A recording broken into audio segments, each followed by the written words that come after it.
पेठ विधानसभेचे महायुतीचे उमेदवार नरहरी झिरवाळ यांनी दिंडोरी पेठ मतदारसंघात कोट्यावधीचा ऐतिहासिक निधी मिळवून सर्वत्र विकास कामे सुरू असून विकासासाठी नरहरी झिरवाळ हाच पक्ष डोळ्यासमोर ठेवून मतदान करण्याचं आवाहन सामाजिक कार्यकर्ते जितेंद्र शिरसाट यांनी केलंय। मला फक्त झिरवाळ साहेबच आमदार म्हणून पाहिजे।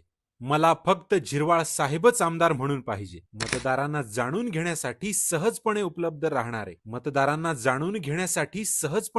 राहणारे, त्यांच्याकडे स्वतःचं कुटुंब म्हणून पाहणारे ते आमदार, ज्यांच्या घराला भलं मोठं गेट नाही, इथं असा कोणीच नाही ज्याने घेतली साहेबांची भेट नाही, ज्यांच्या घराच्या खिडकीच्या काचा कधीच बंद नाही, ज्यांना जनसेवा सोडून दुसरा कोणताच छंद नाही। लहानांपासून मोठ्यांपर्यंत सर्वसामान्य गोरगरीब जनतेला आपलेसे वाटणारे नरहरी झिरवाळ साहेबच मला आमदार म्हणून पाहिजे। आम्ही पुरोगामी विचारधारेचे असलो तरी नरहरी झिरवाळ यांची भूमिका ही विकासाची आहे।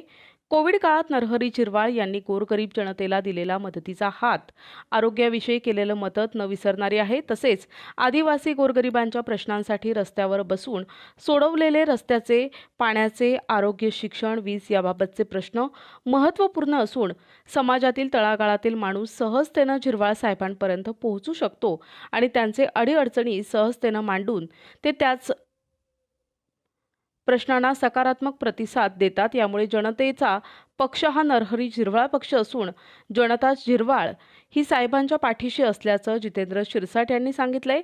दिंडोरी पेठ मतदारसंघातील विश्वकर्मा संघटना यांनीही नरहरी झिरवाळ यांना विकासाच्या मुद्द्यावर पाठिंबा दिलेला असल्याचं समाजाचे ज्येष्ठ नेते बाळासाहेब शिंदे यांनी सांगत घड्याळ या निशाणीवर मतदान करून झिरवाळ साहेबांना निवडून आणण्याचं आवाहन केलंय।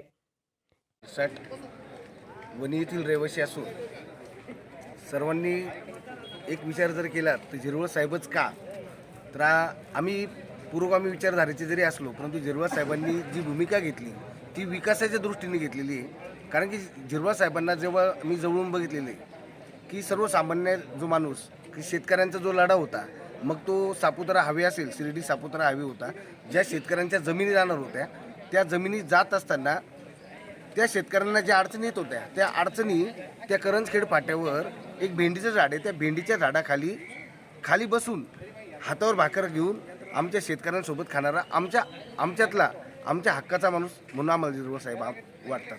त्याचप्रमाणे कोविड काळामध्ये साहेब सगळ्यात महत्त्वाची गोष्ट सांगतो, रात्रीचे 2 वाजता कॉल केला होता। माझा एक मित्र होता प्रकाश धुम, त्याला बेड मिळत नव्हता। रात्रीचे साहेब 2 वाजता माझ्याशी कमी कमी अर्धा तास फोनवर बोलत होते आणि त्यांनी प्रयत्न करून काही करा, तुम्ही त्यांना पेटला एक जागा बेड उपलब्ध करून देतो, तुम्ही तत्काळ तिथे हलवा। असं जो सर्वसामान्य कुठली जात, धर्म, पंथ न बघता सर्वांना जे हरी करणारा माणूस म्हणजे आमचे झिरवाळ साहेब। त्याच्या बाबतीत आणखी साहेबांच्या बाबतीत दुसरा मुद्दा असा की आमचा बोरीचा पाडा आणि स्मशानभूमी जवळजवळ 1 किलोमीटरचा आसपास अंतर येईल किंवा कमी येईल, परंतु तिथं जो दगडी पूल होता त्याच्यावरून ज्यावेळेस अंत्यविधी कुठलाही असेल, गरीब आदिवासी समाजातले आमचे अंत्यविधी व्हायची, ज्यावेळेस गाड्या नव्हत्या त्यावेळेस विधी करत असताना नेत असताना अनेक वेळा जर नदीचा पूर जास्त असला तर आमच्यातलं एक माणूस होता जो एक वारलेला होता बिचारा, तर त्यावेळेस त्याचा अंत्यविधी म्हणजे प्रेत हे नदीत पूर आल्यामुळे ते वाहत जात होतं, परंतु ते आम्ही सावरलं आणि साहेबांना पाठपुरावा केला की साहेब आम्हाला इथे पूल पाहिजे। त्यावेळेस साहेबांनी आम्हाला ती मागणी आमची जोर धरून साहेबांनी तो पूल आमचा पूर्ण केला। त्याचप्रमाणे पिण्याच्या पाण्याचा प्रश्न जो होता पाण्याच्या टाकीचा प्रश्न पूर्ण केला। आज बोरीचा पाडा, खंडराव नगर इथपर्यंत पाईपलाईन गेली, सगळा परिसर हा जलमय झालेला आहे आणि सगळ्यांना पिण्याच्या पाण्याची व्यवस्था तिथे मुबलक प्रमाणात झाली। अशाही आमच्या नेत्याला आम्ही निश्चितपणे कुठल्याही पक्ष वगैरे न पाहता फक्त नरहरी झिरवाळ हाच आमचा पक्ष आहे म्हणून आम्ही त्यांच्याकडे बघून त्यांना मतदान करणार आहे आणि भरघोस मतांनी त्यांना निवडून त्यांना विधानसभेत पाठवणार आहे, कारण की आमचे पुढचे विकास कामं झाले पाहिजे। जय भीम, जय भारत। दिंडोरी विधानसभेचे 2024चे जे आता इलेक्शन चालू आहे त्यामध्ये आपण झिरवाळ साहेब यांना आम्ही कालच आमच्या समाजाने वलखेड येथे जाहीर पाठिंबा दिला। पाठिंबा देण्याचं कारण म्हणजे आपल्याला हिंदुत्वासाठी जे मतदान करायचं आहे त्यासाठी आम्ही सर्व जनतेला, आमच्या BJPच्या जनतेला सर्वांनाच सांगत आलो का आपल्याला हिंदुत्वासाठी जे आज वर चालू आहे ते नको घडायला. त्याच्यासाठी आपल्या केंद्रात बी आपलं BJPचं सरकार आहे. त्याच्यामुळे महाराष्ट्रात जर BJPचं सरकार असलं तर आपल्याला चांगली मदत होईल.